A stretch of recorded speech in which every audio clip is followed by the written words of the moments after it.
You do not have to lead like a man to be a leader.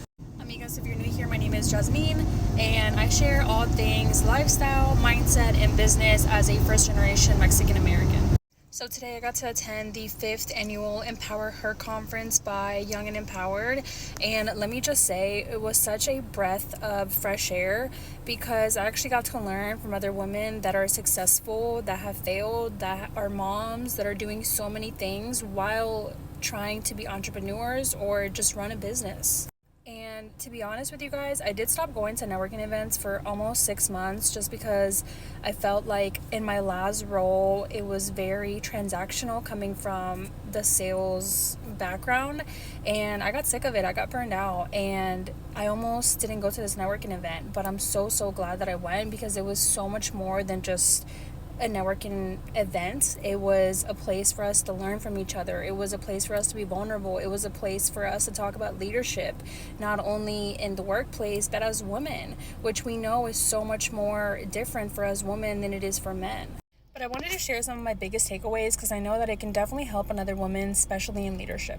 But one of my biggest takeaways was what you respect, you will attract. Another one was anybody can take your title away, but nobody can take away your competencies or your skills. It's not a flex to be superwoman in today's day and age, but you do want the skills of superwoman. Remember, your competition is not those other men, especially in corporate. Your competition is not other people. Your competition is yourself. And lastly, really good leaders know what their weaknesses are. They know how to admit when they failed. But really good leaders also are really good at finding the best in other people and pushing other people to grow. And I forgot the most important one. You need community to grow. I want to say in the past 5 years, it has been really lonely. I've lost friends. I've lost myself even. And it was I'm just going to be honest with you guys, just a really messy and ugly phase in my life because I was trying to find myself as a woman. I was trying to find my footing in entrepreneurship. But the thing that keeps me going really is my community, my supporters since day one, my clients that keep me going, and mi comunidad that, obviously this is who I'm doing this for, because if you're growing a brand and it's just for the money, at some point you're going to get burnt out.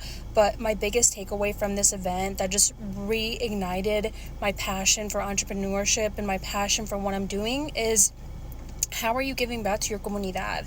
And for me, it has always been to push my comunidad and progress our comunidad forward.